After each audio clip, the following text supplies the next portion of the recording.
He who wants to be first of all will be last of all and servant of all. Gentlemen, you are in the right place. This is Last in Line Leadership Podcast. I am your host, John Shibley, and I just read you from Mark 9:35. That scripture is all about servant leadership, and that's what we're about here. The podcast that showcases and highlights great leaders of faith, people who have walked the journey of leadership, who have served, who have sacrificed, who have developed discipline, courage, and resilience. You've come to the right place. This is Last in Line Leadership. So the fact that I believe, in my opinion, that they will never have a cure for cancer, I believe there is too much invested in not having a cure. There's too many people depending on jobs that wouldn't be there. There's too many drug companies and too much money that falls through the cracks and is unavailable if we provide cures for too many diseases, especially terminal diseases. That's my opinion. I don't get a whole lot of argument on that, but I don't have a lot to back that up because I haven't done the research. But I bet if somebody did, I bet if we had Matlock involved or Dick Tracy could probably get to the bottom of this. But you and I both know that's not an untrue statement. So I'm asking, do you wonder if there's an intention at all to keep society broken? I know this might not be a hot take for some of you because you've probably already rolled this around up in the old dome occasionally, especially in the last 2 or 3 years. But I started thinking, okay, if there's not a cure for cancer ever going to happen because of how many people stand to lose too much in their pockets and in their professions, started thinking maybe it's deeper. Maybe they don't want to fix society. Maybe politics is always just going to be corrupt. Maybe there's never a solution to certain things, obviously, until Jesus comes back. But maybe we don't want crime to go down. Maybe we don't want people's mental health to be healed, to rebound, to find a solution. Maybe we don't want people to be okay because then the need for these other things stays around. And so medications, assistance programs, penitentiaries, like I, there's a lot in our infrastructure economically and socially that depends on dysfunction and chaos and brokenness. Isn't that counterintuitive though? I mean, it seems eh, it's the unbroken, the brokenness sustains our infrastructure. That's just to me, it just is absolutely backwards. But I think you get what I'm saying. But anyway, I got to thinking about okay, so let's just say nobody, in fact, the people up in the ivory tower with all the money aren't necessarily interested in fixing what's broken. I'm going to give you what I think are ways to fix our broken society. 5 ways. There's probably 5,000 ways because there's probably 5,000 areas that you could point to that contribute to the brokenness. But I'm going to just give five because I don't have time to talk about more than that. And my brain starts to hurt because I start getting discouraged that we've got a lot wrong with our world. This is not new information. I understand. I'm not Fox News. I get it. I'm not breaking any sort of news. I'm going to title this How We Got Here. I'm going to give you 5 ways that we can fix a broken society, but I have to tell you where we're broken in order to offer my solution. And a lot of it's going to be pretty straightforward and common sense because, like I said, I'm not A, I'm not a rocket scientist. B, it's so easy, but people are not doing it. So it leads me to believe maybe the intention is to not fix it. So then you're asking, okay, well, what good does it do to do a podcast episode on the things that we want to fix and need to fix, but aren't going to fix? I'm glad you asked. I don't have an answer for that other than it gives us something at the very least to pray about. God would at least give us wisdom and direction on how we can play a role in making something better, gives us an area to contribute. It helps us, it just helps us be able to pray that these are our hot buttons. These are the hot pressure points, the pain points for the society. And there's a lot more. But I think if you and I and thousands of other people lock arms spiritually and start praying against the evil and the supernatural spiritual warfare that's happening and against some of these powers that be in order to keep us in perennial chaos, dysfunction, turmoil, um, pain, then I think we stand to gain some traction and ground on all the negative that's out there. So here we go. I mean, I have to lay the groundwork for stuff and qualify things because, you're thinking, well, what did you do? Just wake up on the wrong side of the bed, flip a coin, and decide to talk about 5 ways to fix a broken society? No, it gets overwhelming to see and hear and think about how flawed we are, how fractured we are, how broken. And I look back to when I was a kid, didn't feel quite as broken. Now there was still a lot of corruption, there was still a lot of dysfunction going on in our society, but in the 80s it seemed like things were kind of okay. Yeah, there was some economic collapse here and there. There was, a little bit of political unrest, maybe. I guess there was some racial tension, of course. I mean, is some of this always going to be? Maybe. But I look back and I just think, man, we kind of had it made back in the 80s, 70s, and 80s. 70s were a little sketchy. I wasn't alive a lot. I mean, I was alive, but I wasn't old enough to really live the 70s, but I know what it was about. And then we kind of graduated into the 80s where it was the baby boomers and everybody just kind of did what made them feel good, right? 70s and 80s. Um, Everybody, I think, was just kind of exhausted emotionally from the Vietnam War in the 60s, the sexual revolution. We creep into the 70s and we've got the Jesus revolution, right? So we start to see a birth of churches and maybe the resurgence of bigger movements of God, and then we get into the disco era and all of that. But I think the baby boomers, my parents, they meant well. They did the best they could. They were good people, are good people. I mean, but it was really kind of the era of go out and get what you can get.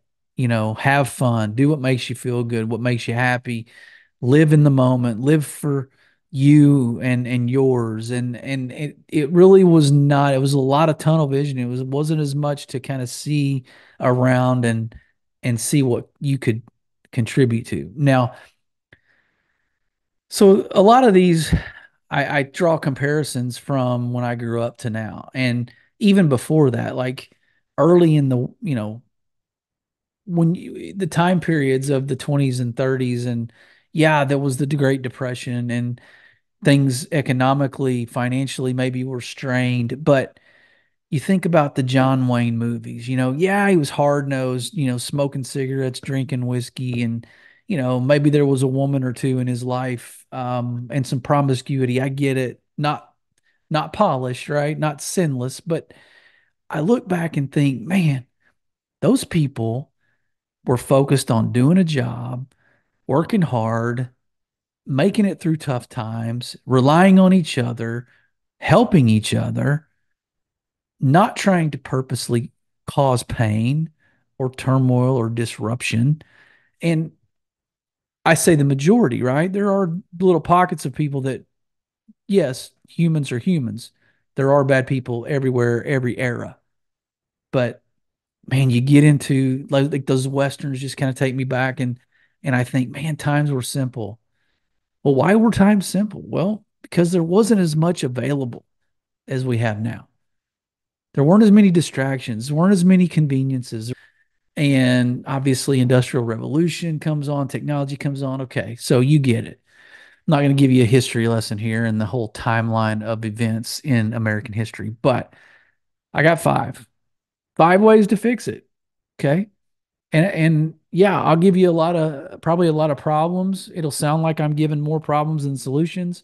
And you know me, I'm not trying to be the weatherman that's going to tell you it's going to rain. I'm more about trying to be the guy that gets you in out of the rain or covers you with the umbrella and protects you. But there's a little bit of weather that needs to be talked about. The forecast is dark in some of these areas. So I'm going to go through some of that reality, but I'll try to mix in some solutions for you.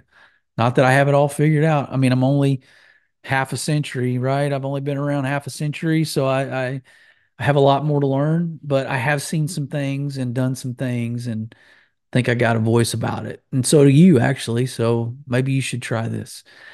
So the first one I say is where we got broken. The first element to the fractured society we live in is the wrong idols took the place of the right idols. Idolatry in and of itself is probably not great anyway. But if I idolize God, idolize his principles, his standards, his word, Jesus, like that's okay. Those are okay idols. I think we started replacing religion. And when I say religion, I'm not trying to say, I'm just making that a bucket. Okay. Don't start getting too like semantical on me about, well, it's religion versus relationship, and it's not just ritualistic religion. I get it. I'm talking just the sector of religion. So we replace religion, okay, with people idols. We idolized our work life more, right? As the 80s and 90s started to creep in, technology, industry, population, everything started growing, becoming mass produced. Everything was about fast, quick, efficient.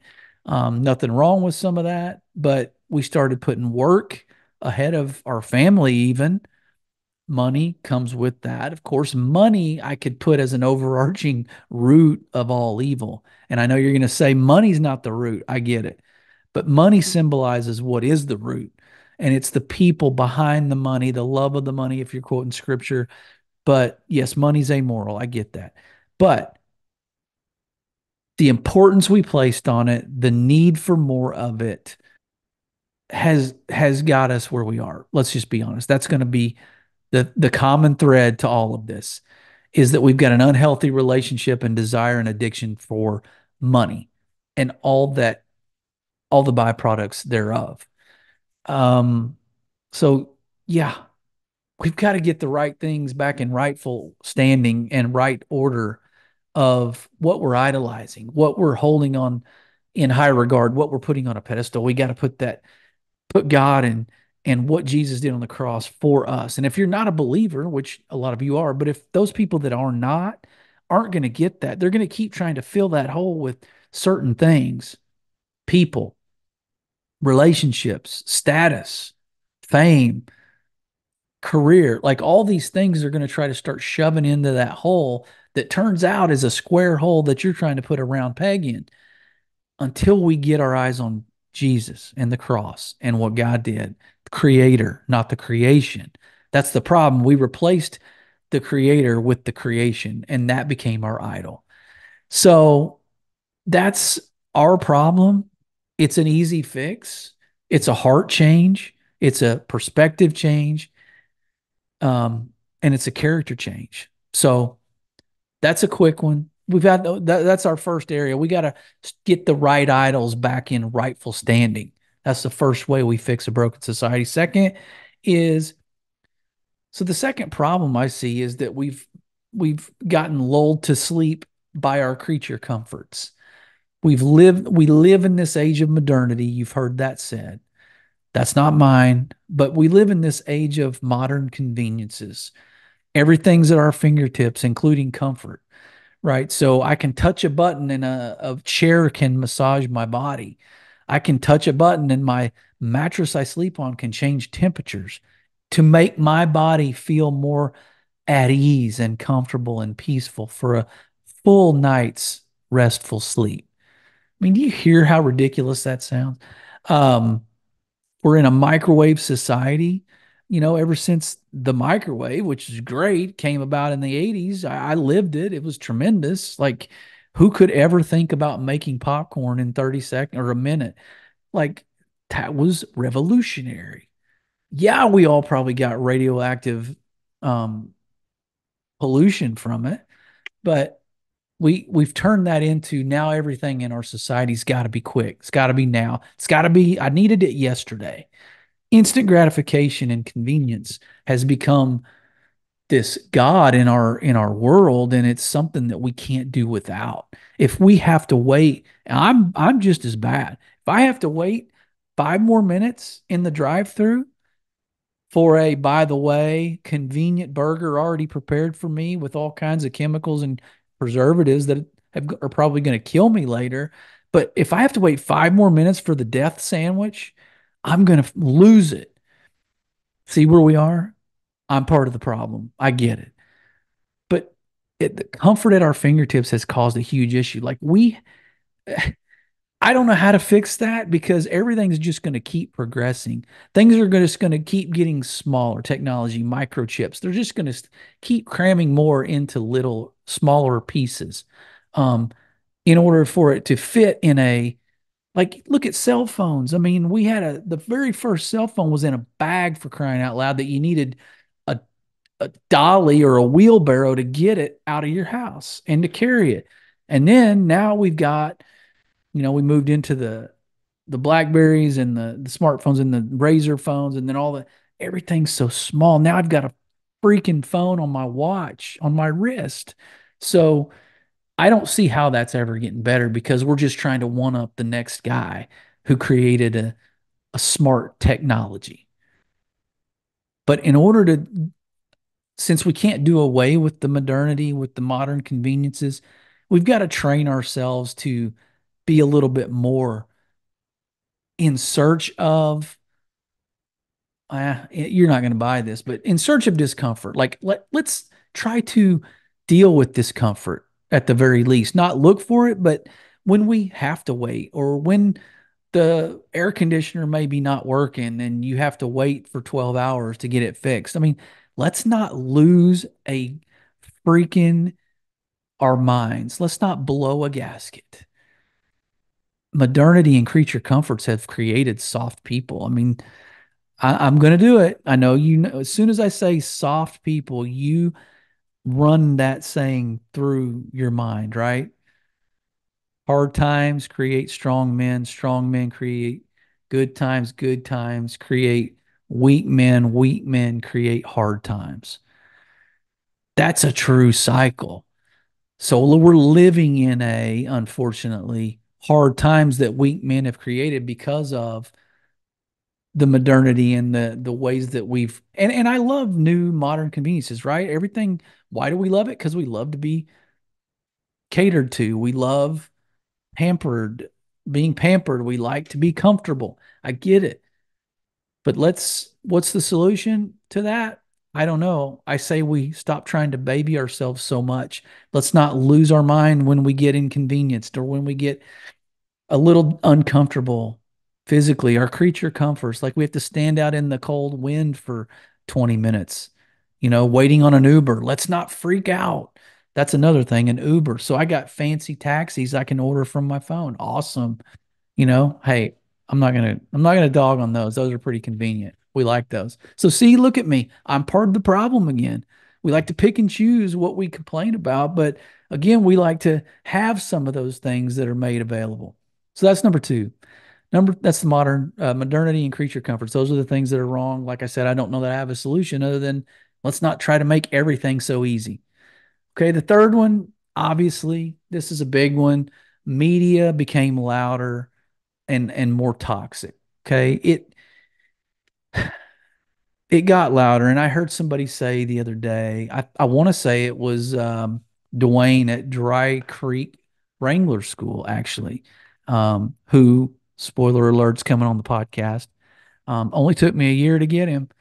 But anyway, I heard him say that, he started kind of going through the timeline of when people were working hard in the 50s, 60s, 70s, like everybody was, turning wrenches, lifting heavy stuff, driving a truck, like people were getting dirty. Um, People creeped into the media sector who had nothing better to do than to start spouting off, causing turmoil and discord and division, and with a loud voice because everybody else had their head down making ends meet. These other people in this other sphere were just being loud for the sake of being loud. And then all of a sudden, they captured the microphone and cornered the market. And now everybody's forced to listen to them. And then it just sort of gradually corrupted and polluted the American culture. I mean, now we all have some sort of social media. I would say all of us have something digital that we're communicating on. Um, so yeah, the media became a louder and a more toxic voice, while good people, Christian people, uh, hard nosed, hardworking, honest people were out getting it done, getting after it. They were trying to be about it more than talk about it, and so we kind of got behind the eight ball, and we kind of got behind in the race of being a voice worth listening to. Now it's called the silent majority, right? All of the good people, the large group, have the smallest voice, and all the idiots in the dysfunctional nerd category have the loudest voice, and everybody hears them. So they have influence, negative as it may be. But we became addicted to information.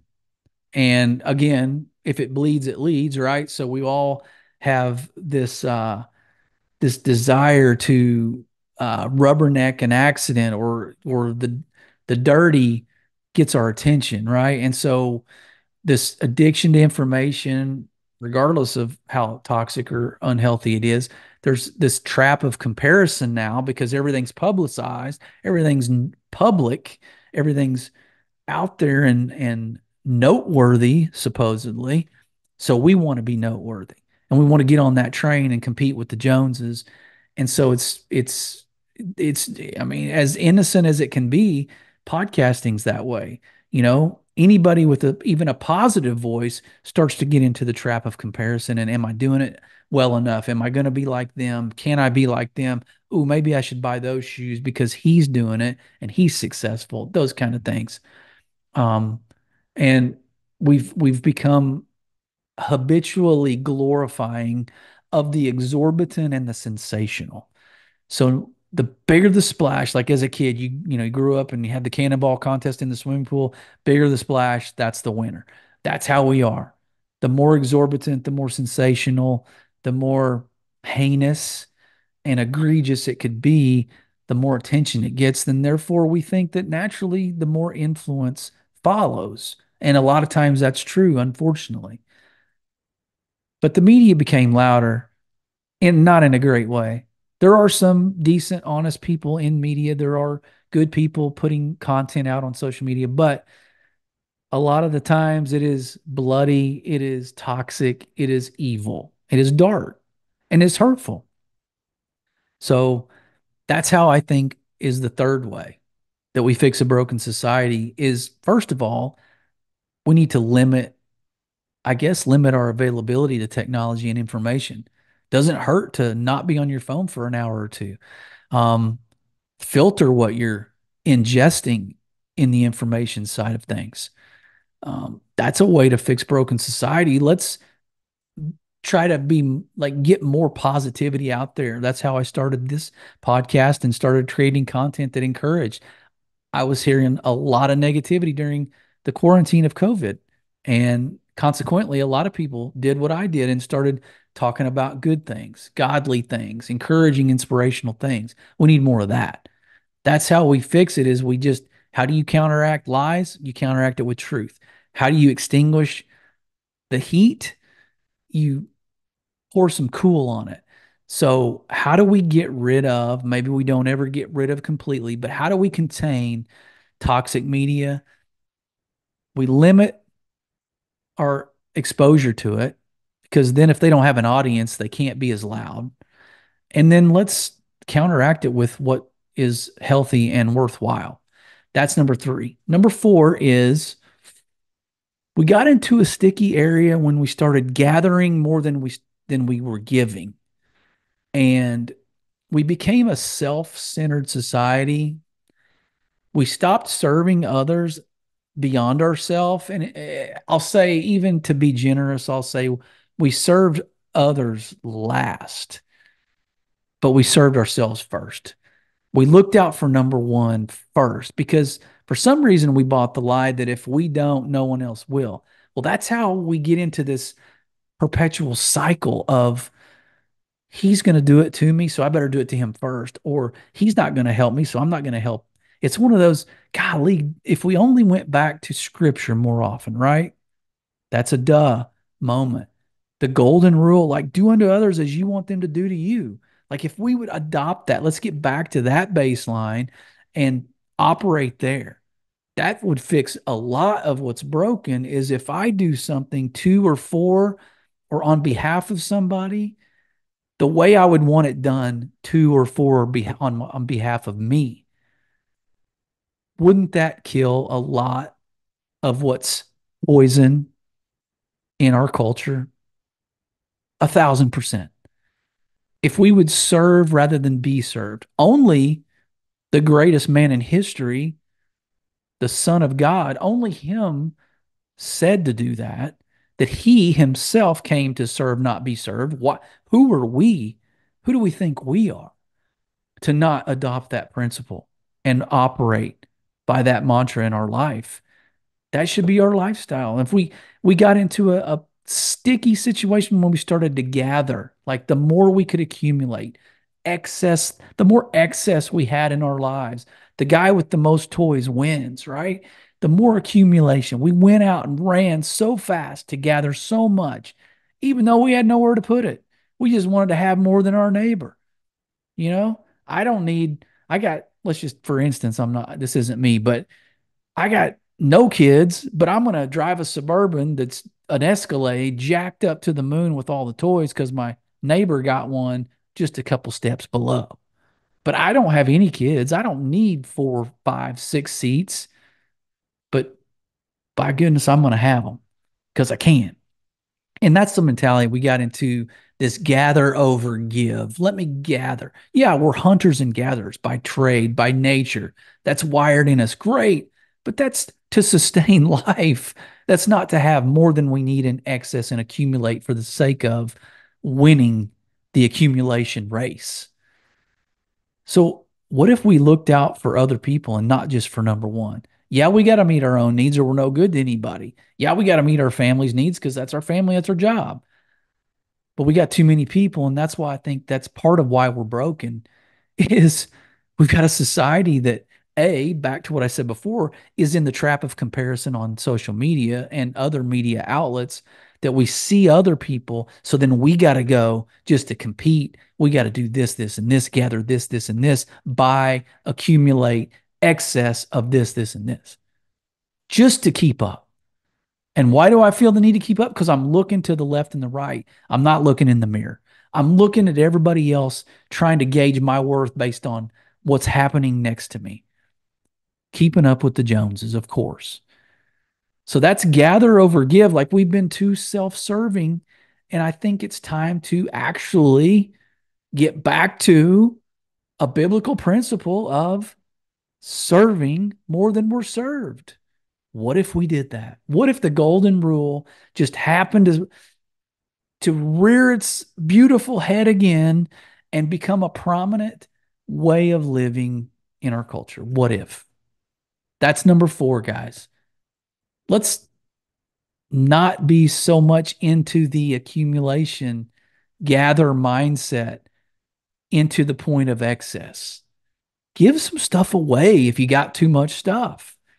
If you're making 10 grand a month and your expenses are covered at 5 and you save 3 after you've tithed 1, you got $1,000 just sitting over there. Yeah, you need to save money, but hey, Give $100 to your favorite charity.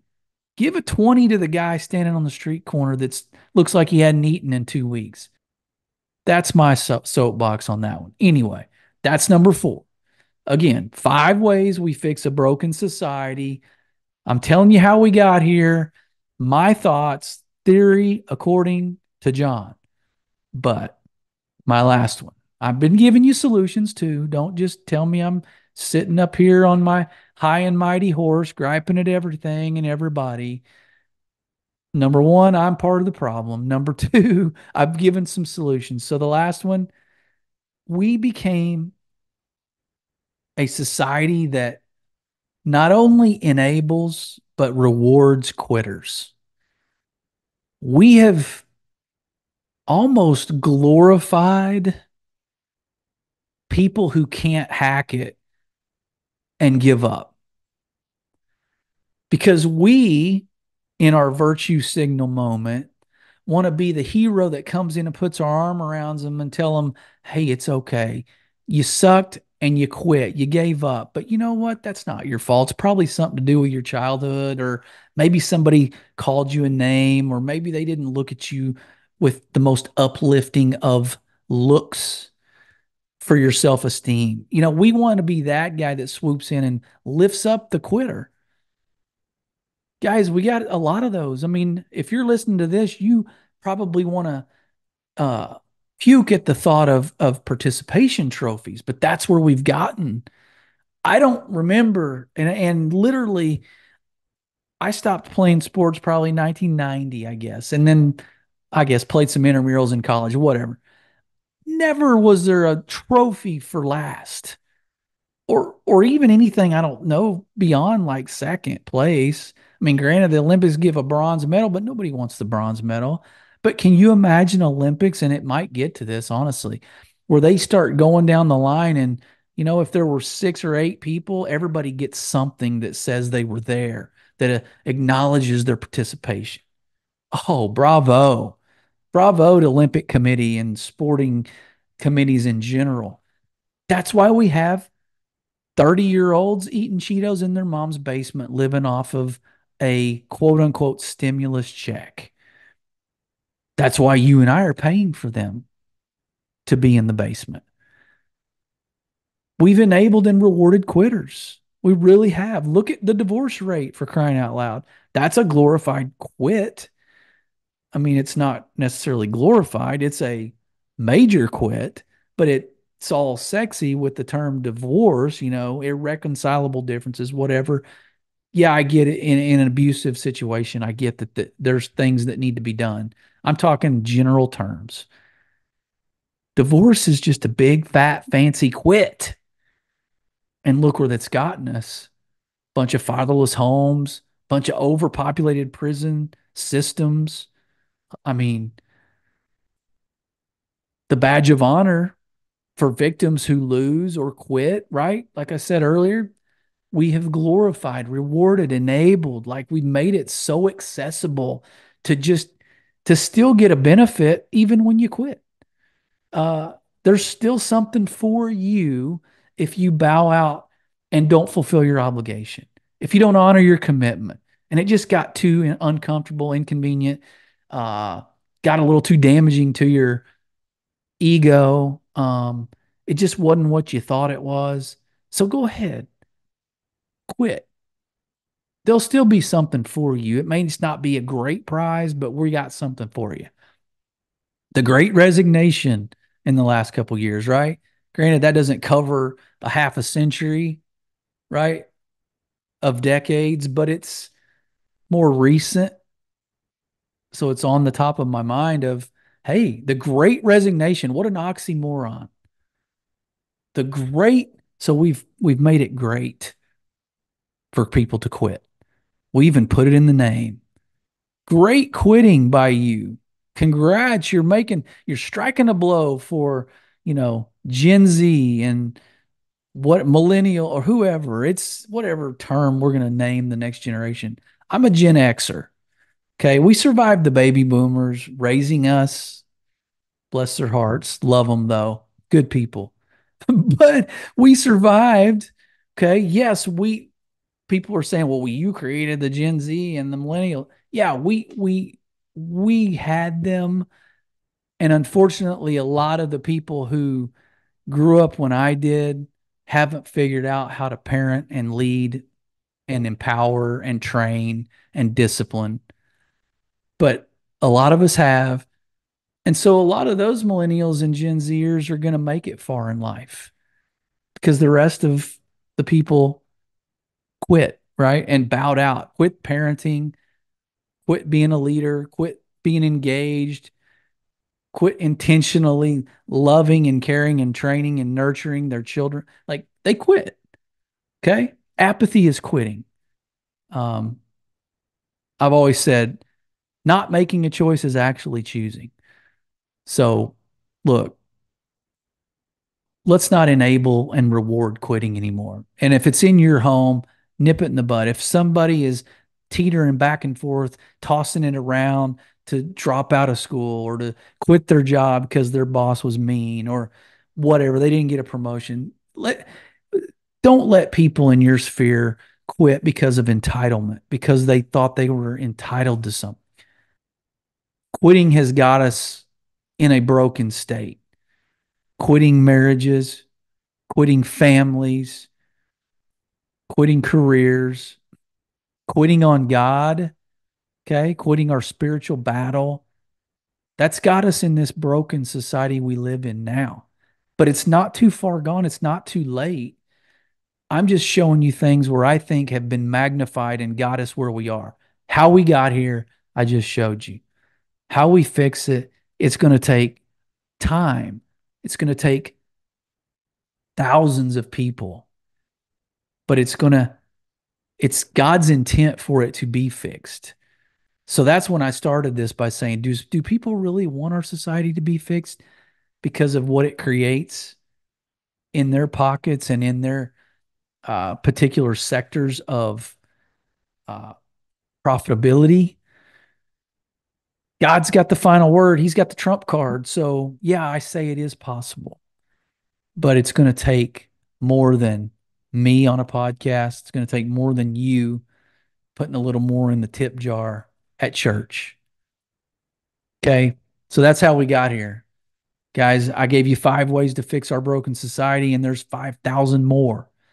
But this scratches the surface. Maybe it gets you thinking. Maybe it gets you inspired to have a voice that counteracts the toxicity that's out there. Be the Clean Air Act if you want to talk about, you know, global warming, all the pollution things. Be the Clean Air Act in the world of pollution. You be that, and then encourage somebody else to do that as well. So here we go. Here's how we got here. Recap 5 ways to fix a broken society. First, we got here by the wrong idols. So I say we get back to the creator being number one. Honor God, honor his ways, honor his son, honor the cross, honor the grace, honor what we've been given. Second one, we got here by modernity and creature comforts. I say fix that by getting uncomfortable sometimes. Don't lose your mind if you're inconvenienced. If you can't touch a button and have it right now, deal with it.